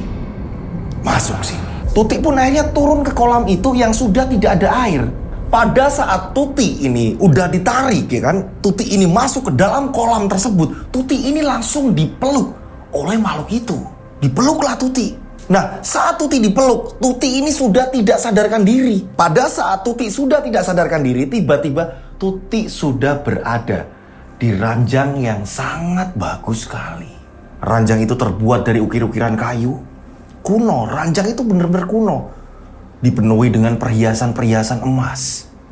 Dan tak lama kemudian, Ratu tadi menggendong seorang bayi. Ratu yang mengizinkan Tuti, ya kan, yang mengizinkan Tuti berjabat tangan, ya kan, berjabat tangan terus masuk ke dalam kolam itu, dipeluk oleh makhluk yang berwujud kayak kera, jantan. Ini tiba-tiba Ratu tadi ini masuk, ya kan, menemui Tuti yang berada di ranjang yang sangat mewah. Nah, bayi itu diserahkan kepada Tuti. Ini bayimu. Bayi yang menggemaskan sekali. Bayi laki-laki ganteng wujudnya. Tuti ini sangat senang sekali dan heran. Ratu, aku kapan hamil? Aku kenapa tidak merasakan hal itu? Ini bayi apa? Tuti pun bertanya. Ini dari mana? Bayi ini. Tuti sangat senang sekali. Tuti ini bingung, saking senangnya. Tiba-tiba Tuti ini terbangun. Bayiku. Nah, tak lama kemudian Yayat pun kebangun. Dek, kamu kenapa? Bayiku. Dek, bangun dek. Kamu kenapa? Ya ampun, Mas. Ternyata aku hanya mimpi. Kamu mimpi apa? Kamu mimpi apa? Kok tadi bilang bayi. Yayat pun mengatakan seperti itu. Bertanya seperti itu. Ya Mas, ternyata hanya mimpi. Aku menggendong seorang bayi. Tuti pun mengatakan kepada Yayat seperti itu. Aku menggendong seorang bayi. Udah dek, kamu kecapean. Udah, lanjut istirahat. Iya mas. Akan tetapi, ketika Yayat kembali tidur, Tuti ini gak tidur. Apa sebenarnya? Mimpi apa? Ada apa ini? Sudahlah, ini hanya bunga tidur. Tuti berpikir seperti itu. Singkat cerita, pada suatu ketika, ya kan, belanjaan rumah ini habis. Yang membuat Tuti terpaksa ini harus ke pasar. Tuti bilang sama suaminya, Mas, belanjaan habis. Ya udah, kamu ke pasar, ya kan, beli ini, ya. Ya, ini uangnya. Aku berangkat kerja. Aku ada proyek di mana aku harus bikin sesuatu. Nih, ada orang yang nyuruh aku. Iya, Mas, hati-hati. Tuti setelah mendapatkan uang, ya kan, dari suaminya, Tuti pun langsung bergegas ke pasar. Pada saat di pasar, Tuti ini belanja. Tiba-tiba Tuti kaget ketika tanpa sengaja mata Tuti ini tiba-tiba pas lagi dia ini naik ke atas gitu kan ya. Dia lagi menadahkan kepalanya, gak sadar. Aku pernah lihat orang itu. Ternyata di kerumunan banyak orang di pasar, ini di tengah-tengah nyempil, ini ada orang yang brewokan. Orang yang brewokan dengan menggunakan pakaian pendekar yang pernah menemui Tuti di mimpi. Bukannya orang itu yang pernah ada di mimpiku. Tuti bingung. Bukannya itu orang yang ada di mimpiku. Nah, pada saat itu Tuti tidak jadi belanja. Mbak, jadi beli apa? Ini loh, ini masih segar ini. Nah, Tuti ini gak gubris. Pedagang yang menawarkan itu Tuti gak gubris. Justru Tuti malah mencari orang tersebut ketika di kerumunan banyak orang tersebut, ya kan. Ini tiba-tiba hilang. Kemana? Sedangkan di pasar ini saling berdesak-desakan. Tuti bingung, ini nyarinya kemana lagi nih orang larinya kemana lagi nih, jalannya kemana lagi nih. Gak lama kemudian mata Tuti tertuju. Ini orang kembali muncul di kerumunan agak jauh lagi. Dan orang tersebut ini kayak mengasih kode, kayak memberikan kode. Ikuti aku. Tuti lupa akan belanjaan. Tuti lupa akan tugas yang dimana aku harus belanja. Tuti lupa. Tuti membuntuti orang itu.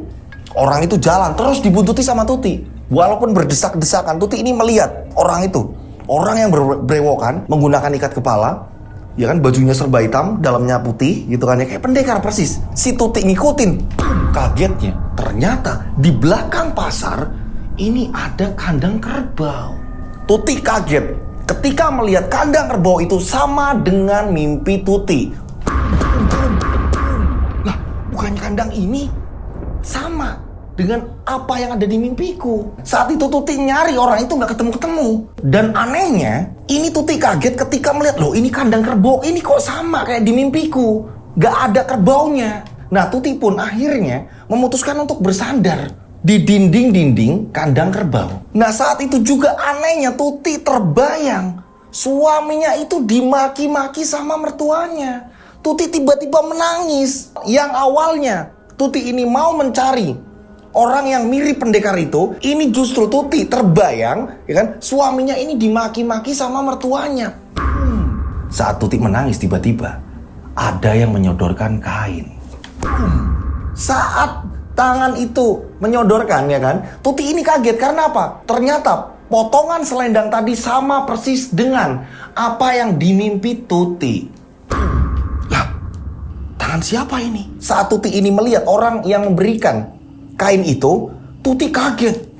Ternyata ini pria yang misterius tadi, pendekar yang misterius tadi, yang brewokan, menyodorkan kain itu.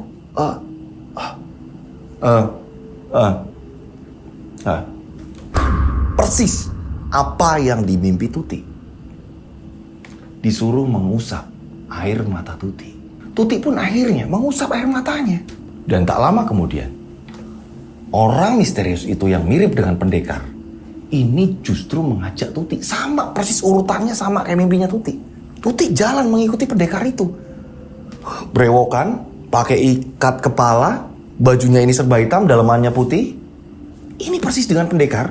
Tuti mengikuti. Anehnya, yang dimimpi Tuti ini sepertinya berjalan panjang. Tapi anehnya, ya kan, ini hanya berapa langkah, Tuti dikagetkan. Tuti sudah berada di bibir gua. Di pintu gua yang sangat besar sekali. Pendekar itu seraya ini mengajak Tuti masuk ke dalam gua tersebut. Baru 3 langkah, pendekar itu menghentikan Tuti. Sama persis urutannya. Pendekar itu akhirnya masuk ke dalam gua. Tuti dihentikan kurang lebih 3 jangkah, sama persis. Dan tak lama kemudian keluarlah seorang ratu. Anehnya ada sebuah perbedaan, di mana saat di mimpi Tuti, perempuan itu terlihat cantik. Nah, di nyatanya Tuti melihat perempuan itu separuhnya ini adalah seekor kera. Ini mimpinya urutannya persis. Akan tetapi ini kok ada seorang perempuan menggunakan mahkota, semuanya serba emas, pakaiannya ini serba emas. Yang di mimpiku ini perempuan cantik. Ini kayak perempuan tapi nggak sempurna. Sebagian ini banyak bulunya di muka, hampir kayak kera. Perempuan kera tadi, ya kan, makhluk itu tadi, ini ngomong sama Tuti. Aku tahu ingitmu. Tuti bingung, loh kok perempuan ini tiba-tiba tahu. Tuti pun mengatakan, iya, aku hidupnya ini damai. Aku punya keturunan dengan suamiku. Ratu ini siapa? Saya nggak tahu, tapi yang jelas saya hanya pengen itu di kehidupan saya.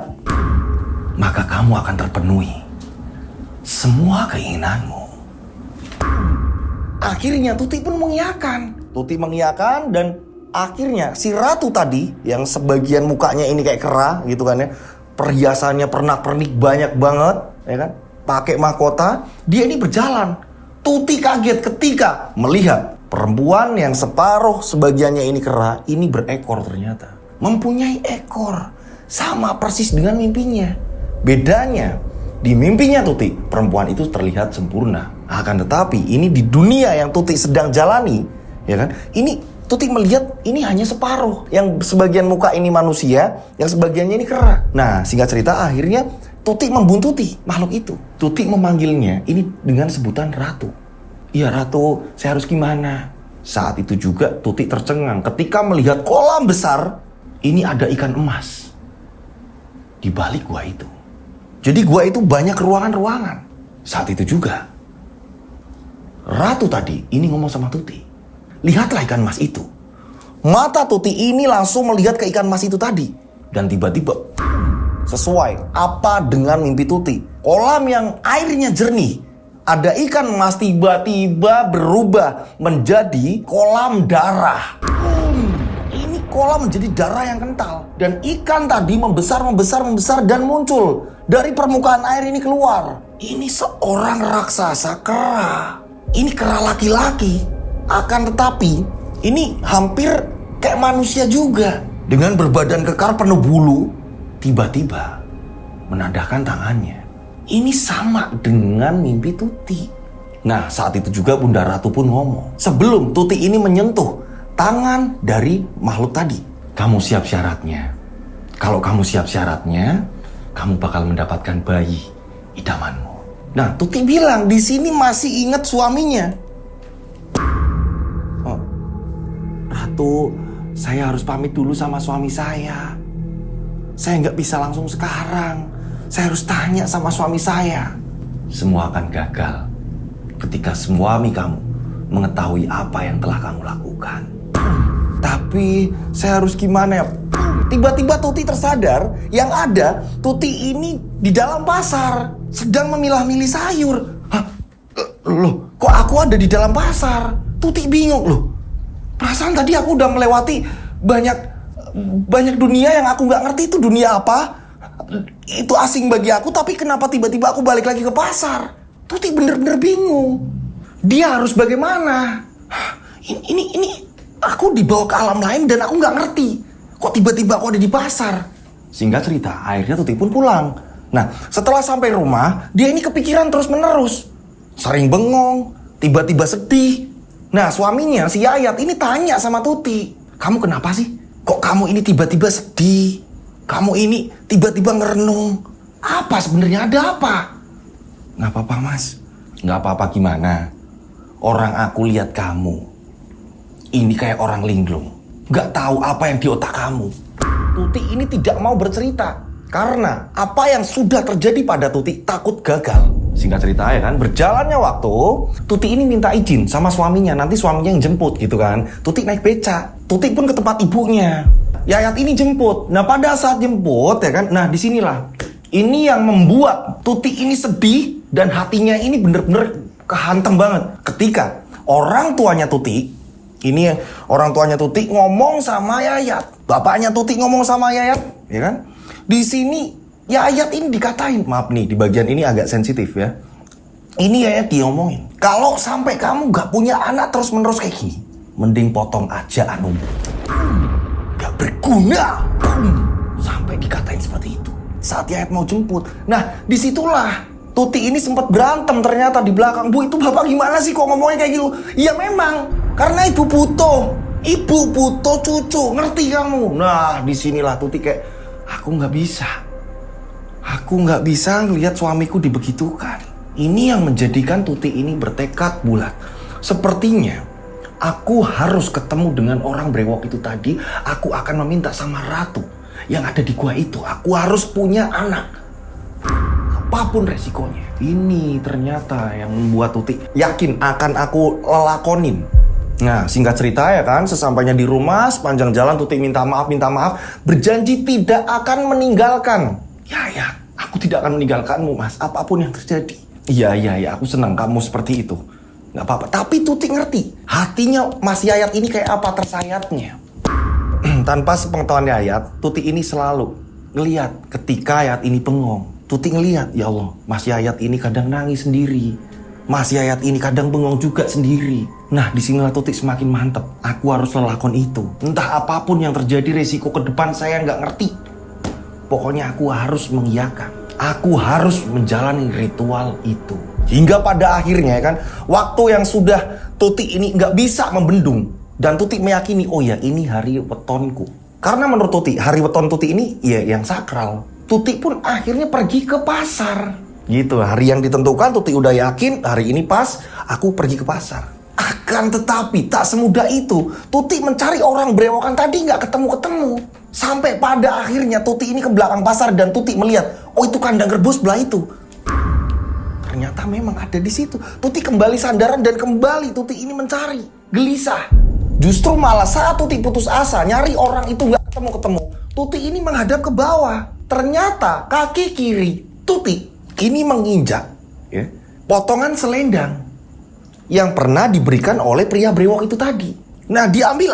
Ini bukannya selendang yang selalu buat ngusap air mataku. Diambil sama Tuti.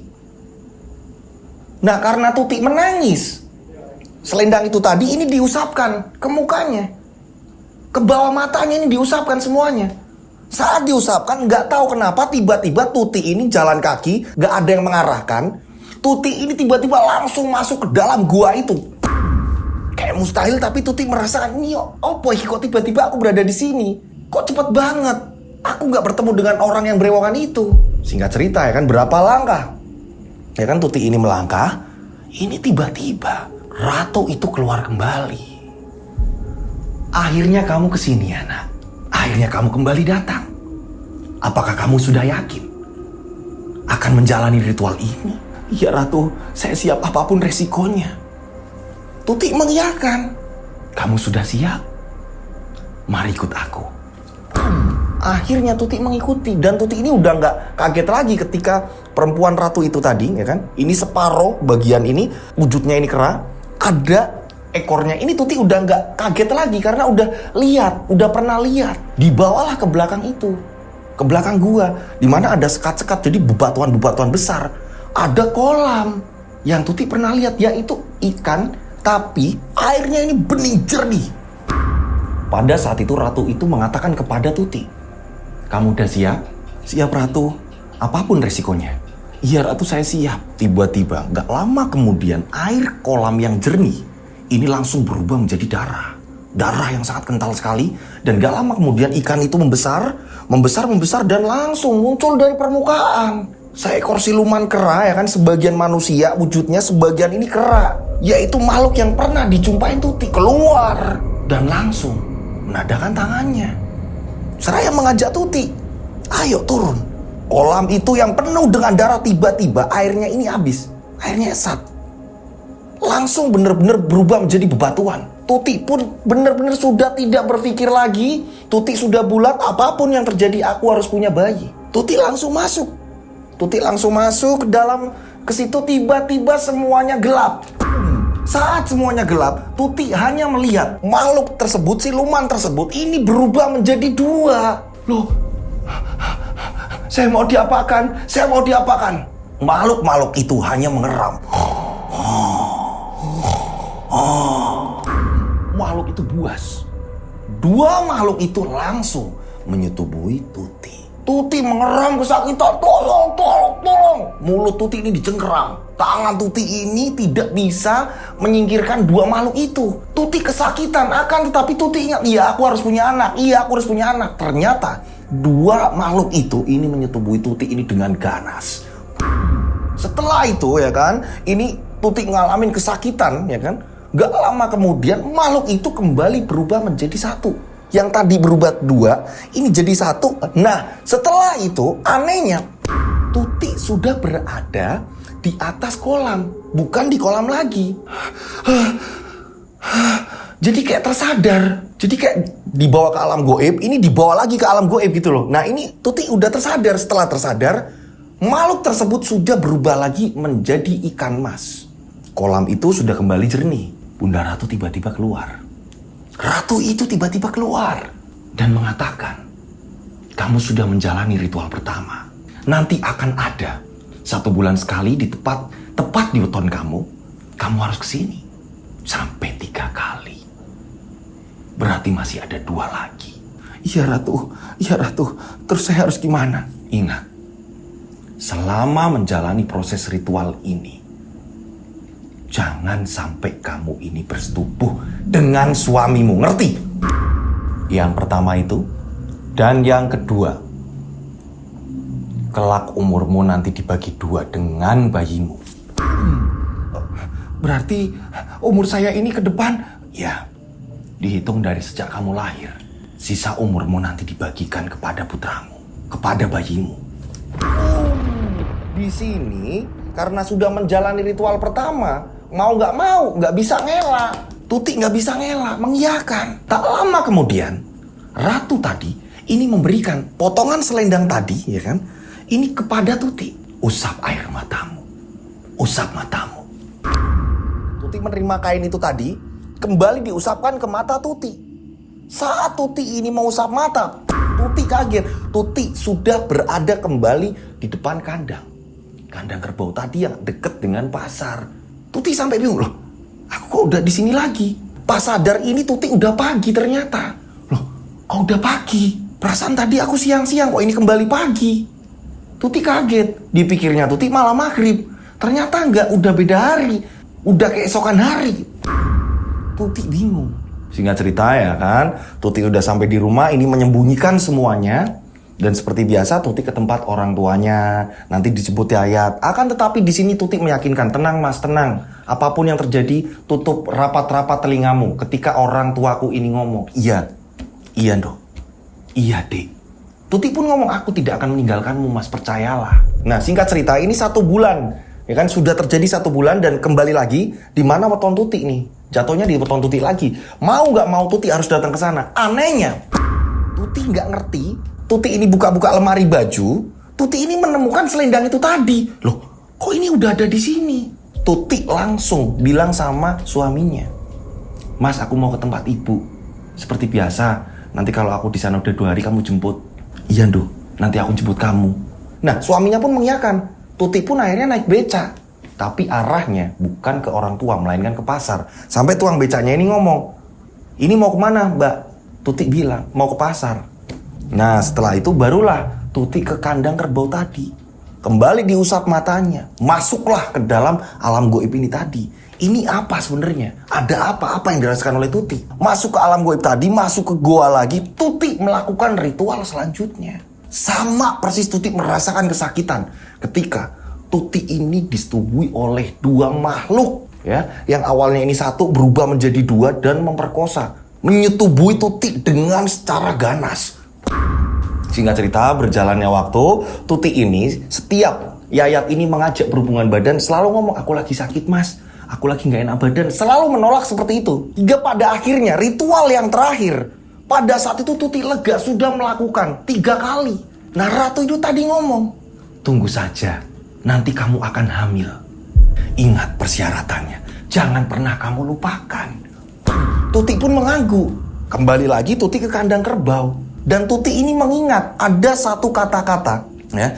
Ini dari siluman tadi, ya kan? Siluman tadi mengatakan, aku akan sempurna. Begitu juga aku akan senang. Kamu sudah melakukan ini semua. Yang menyetubuhi kamu adalah suamiku. Maka kami akan sempurna. Ini mungkin ada siluman yang sedang bersemedi menyempurnakan ilmunya. Mungkin seperti itu gambarannya. Tuntaslah tugas Tuti. Tinggal menunggu Tuti hamil. Ya kan? Tinggal menunggu Tuti hamil. Kapan waktunya? Tuti nggak ngerti. Terus menerus berharap. Hingga pada suatu ketika Tuti diajak suaminya ini pergi ke tempat ibunya. Gitu loh. Ke tempat ibunya si sang suami. Gitu. Suaminya bilang, Dek, ke tempat ibu mas yuk. Udah lama nggak kesana. Mas kangen. Nah, sesampainya di tempat ibunya, ya kan? Mertua Tuti berarti ini gantian nih. Tempatnya mertua Tuti, ibunya tiba-tiba bilang, nah ibu udah nungguin kalian. Ibu udah bikin jamu. Ibu udah bikin jamu. Mudah-mudahan nanti kalau sudah diminum kalian berdua, mudah-mudahan ya ini lekas diberi keturunan. Yo, pokoknya kita ikhtiar bareng-bareng. Jangan lupa kalau mau berhubungan badan ini bismillah, baca doa ya. Iya Bu, Tuti bingung. Padahal sudah tidak diperbolehkan di sini. Berhubungan dengan suaminya ini tidak diperbolehkan oleh ratu tadi, ratu siluman tadi. Tapi gimana lagi? Tuti bingung. Nah sesampainya di rumah, ini kan suaminya udah nyeduh jamu tadi. Kamu minum, aku minum ya dek. Ayo kita minum. Tuti bingung, ini mau diminum gak ya? Ini mau diminumlah mereka. Nah akhirnya suaminya ini mengajak berhubungan badan. Tuti mau menolak, bingung. Mas nanti aja. Dek, kapan lagi? Ini kan dari ibu. Ayolah. Nah suaminya ini merayu terus menerus. Dek kok kamu aneh? Mas aja berhubungan badan kok kamu kayak nolak-nolak terus. Iya mas, tapi apa jangan-jangan kamu punya selingkuhan yang lain? Enggak mas, bukan begitu. Nah Tuti ketakutan. Akan tetapi terjadilah hubungan badan mereka. Berhubungan badan mereka akhirnya. Yang padahal itu dilarang. Itu larangan dari ratu. Nah, Tuti terus-menerus kepikiran. Setelah berhubungan badan ini malah nangis. Berkali-kali nih setiap diajak berhubungan badan nangis lagi dan gak ngerti. Sering teriak-teriak sendiri. Mas cukup, cukup. Kamu kenapa? Ada apa? Mereka sempat ribut. Aneh kamu. Aku pengen berusaha, kamu pengen berusaha, tapi kok seperti ini? Kamu kenapa? Ada apa? Gak apa-apa mas, udah. Mas tinggalkan aku dulu mas, aku pengen menyendiri. Tuti malah bilang seperti itu. Sering bengong, makanya ya kan di part 1 ini menceritakan saat itu Yayat ini menanyakan terus, kamu kenapa sedih?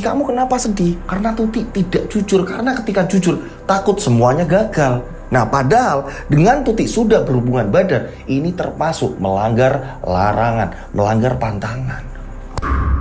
Nah berjalannya waktu ternyata benar, Tuti ini muntah-muntah, Tuti bener-bener, lah aku jangan hamil. Hingga pada akhirnya ketika Tuti ini hamil, ya kan, ini udah diantar suaminya ke dokter segala macam, ini meyakinkan, nah ini suaminya bener-bener. Di sini ibaratnya kata ini kayak selebrasi, seneng, ngomong sama tetangga-tetangga, aku bakal jadi bapak. Akan tetapi di hati Tuti sebenarnya ini kebalikan, aduh ini aku gimana? Ini jadi hamil beneran dan lahirnya ini gimana? Tuti udah kepikiran itu terus menerus. Nah di sini Yayat udah sempet sombong di keluarga Tuti. Aku bisa pak, saya bisa jadi seorang bapak kan pak? Saya bisa ini pak. Tuti udah hamil pak, tinggal nunggu kelahirannya pak. Iya tapi awas kalau kenapa-napa sama kandungannya Tuti, awas kamu ya. Saya nggak mau tahu. Seluruh keluarga mengatakan seperti itu, khususnya orang tuanya menekan seperti itu. Disinilah Yayat ini menjaga kandungannya Tuti. Tuti nggak boleh capek-capek. Yayat ini menspesialkan Tuti. Kamu nggak boleh ngapa-ngapain, kamu pokoknya harus jaga kandungan kamu. Aku sangat menyayangi kalian. Sebentar lagi aku jadi bapak. Akan tetapi Tuti ini kayak sedih terus menerus. Ini nanti jadinya kayak apa ya? Karena aku udah melanggar. Nah Tuti ini sedang bingung. Nah tibalah hari weton Tuti. Nah saat hari weton Tuti, ini Tuti udah kebingungan. Ini aku mau kesana lagi apa gimana? Tuti ini tidak datang ke sana. Tuti memilih untuk tetap di rumah. Apapun yang terjadi, aku takut. Aku kalau kesana aku bakalan takut. Aku takut kenapa-napa di sana. Tuti yang gelisah ini mencoba untuk membuka lemari. Yang biasanya ini selendang ada di situ. Ini tiba-tiba ketika Tuti membuka lemari, selendang pun tidak ada. Potongan selendang itu entah kemana. Tuti udah panik. Suaminya nanya, kamu kenapa? Yayat ini nanya, enggak apa-apa. Udah mas, ayo istirahat. Nah pada malam harinya setelah Tuti ini tertidur, ini si Tuti tiba-tiba dimimpikan. Tuti sudah berada di dalam gua dengan tangan yang terikat. Anehnya, ya kan, alat untuk mengikat kedua tangan Tuti ini menggunakan besi berduri. Sakit, tolong. Ini Tuti berada di dalam gua. Pencahayaan ini hanya ada obor-obor yang menempel di dinding. Dan gak lama kemudian saat Tuti sedang kesakitan, tolong. Ketika bergerak, ini kan tangan ini tergores oleh rantai berduri tadi, besi berduri tadi. Gak lama kemudian keluarlah ratu. Anehnya ratu itu, ini yang sebelah mukanya kera, ya kan? Ini sebelahnya muka akan tetapi hancur terbakar. Kamu kurang ajar. Kamu sudah membuat aku begini. Tuti di sini dihajar, dicambuk-cambuk, tidak menggunakan sehelai busana sedikit pun. Tak ada kain yang menempel di tubuh Tuti. Tuti ini bugil sambil dicambuk-cambuk. Cukup, sakit ya, Ratu maafin saya. Kamu melanggar janjimu. Sakit Ratu. Tuti yang sakitan ini terus menerus dimarahi oleh ratu, dicambuk terus menerus sampai Tuti tidak punya tenaga. Dan ketika Tuti ini merasakan kayak sudah tidak ada nyawanya lagi, Tuti pun terbangun dari tidurnya. Nah suaminya ini kaget, kamu kenapa, ada apa? Enggak kenapa-napa mas, aku hanya mimpi. Aku cuma mimpi mas, nggak mungkin mimpi mas. Kamu kenapa? Udah tidur. Kamu ini lagi hamil. Kita berdoa biar kandungan kamu ini baik-baik saja. Udah tidur. Iya mas. Tuti kembali mengelus perutnya. Dan saat itu ini ada sebuah pergerakan. ada sebuah pergerakan dari bayinya. Tuti merasa lega. Oh ya, bayiku tidak apa-apa. Tidak kenapa-napa. Akan tetapi, Tuti masih memikirkan mimpinya tadi. Nah, berjalannya waktu hingga pada akhirnya Tuti pun mules-mules perutnya. Nah, ini di part 1 lengkap banget nih. Kalian wajib nonton di part 1-nya. Tuti perutnya mules-mules merasakan mau lahiran. Hingga pada akhirnya masuklah ke dalam rumah tua tadi, rumah bangunan Belanda tadi. Yang menurut Tuti itu adalah, ya kan, ini tempatnya Bu Bidan. Suaminya juga merasakan seperti itu. Ternyata tidak.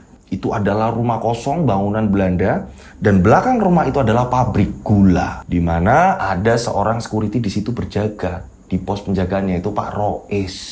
Cerita flashback pun selesai.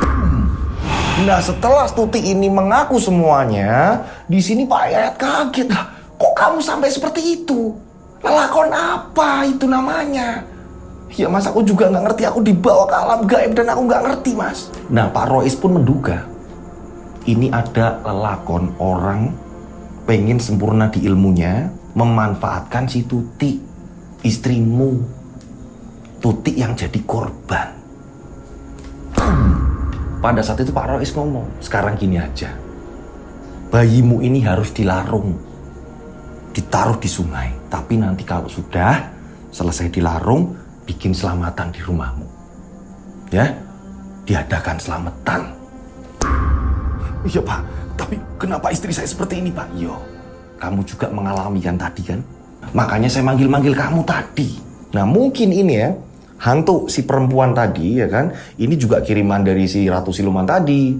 Nah mungkin yang menyerupai Bu Bidan dan Pak Dokter gitu kan, ini mungkin dari jelmaan-jelmaan tadi. Si siluman tadi, siluman-siluman kera, yang jadi Bu Bidan dan Pak Dokter itu mungkin silumannya. Nah Pak Rois pun mengatakan seperti itu. Akhirnya Pak Rois mengambil sebuah selimut baru, dan bayi tersebut yang menyerupai kera ini dibungkus. Pak Rois mengatakan ini dilarung di sungai. Pada jam itu juga, pada waktu itu juga, Pak Rois pun akhirnya melarung bayi itu, disaksikan oleh Pak Yayat. Karena apa? Bu Tuti tidak tega untuk melihat. Belum bisa menerima kondisi itu, belum bisa menerima keadaan itu. Dilarunglah bayi itu mengikuti air. Dibikin kayak perahu-perahu kecil gitu kan ya. Jadi dari kayu diikat, bayi itu ditaruh di situ, dilarung. Singkat cerita di sini Pak Yayat pun terima kasih sama Pak Rois. Ya kan, terima kasih sama Pak Rois. Pak Rois pun mengatakan, tiada no selamatan yang omahmu, iku pesenku iku. Hingga pada akhirnya singkat cerita ya kan, keesokan hari mereka ini pulang. Ya kan, mereka pulang dan mengadakan selamatan di rumah. Nah dengan adanya berita seperti ini otomatis orang tuanya Tuti pun tahu. Tuti keguguran. Nah saat selesai selamatan, orang tua Tuti ini maki-maki Yayat. Kan? Kamu tidak bisa menjaga putriku sampai calon cucuku aja meninggal. Urusanmu belum selesai denganku, Yayat.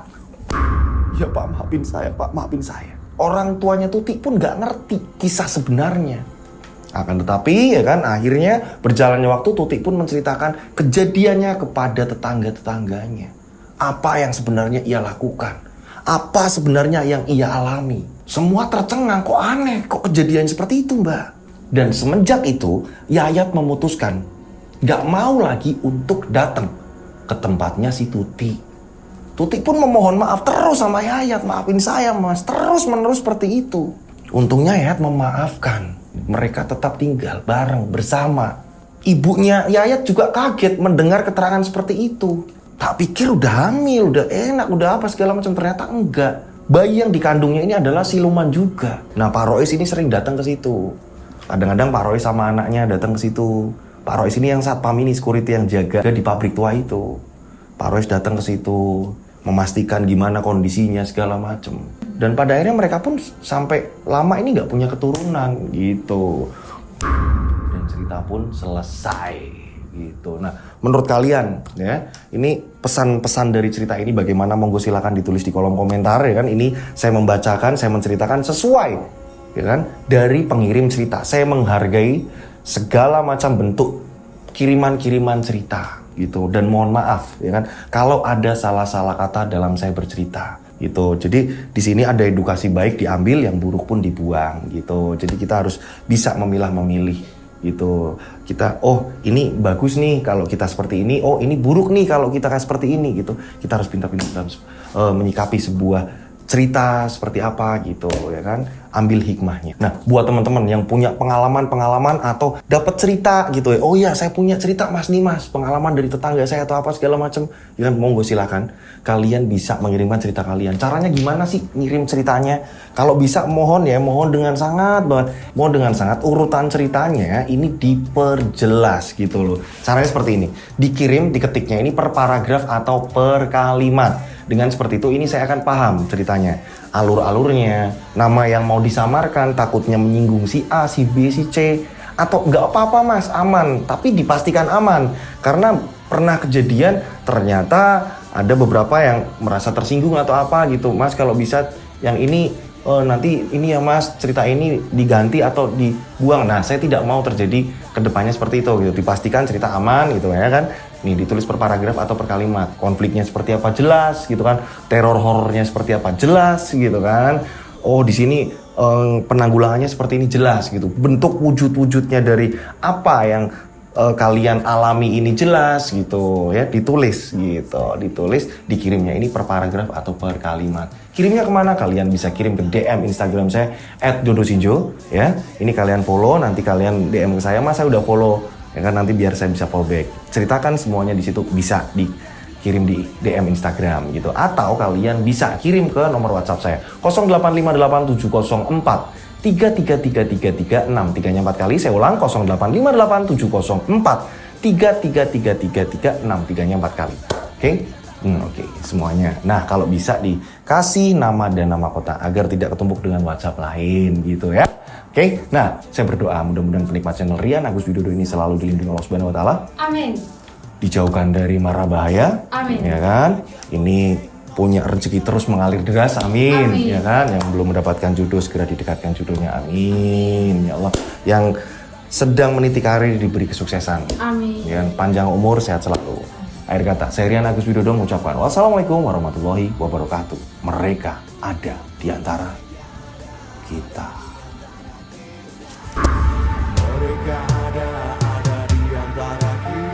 Subscribe channel Rian Agus Widodo, kisah misteri.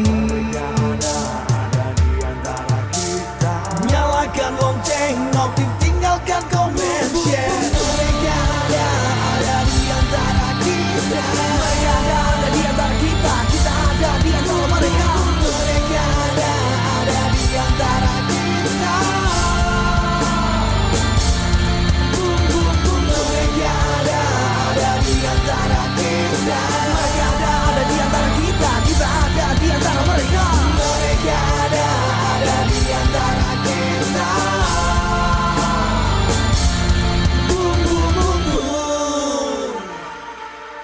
Mereka ada di antara kita. Subscribe channel Rian Agus Widodo, kisah misteri. Mereka ada di antara kita. Nyalakan lonceng, notif.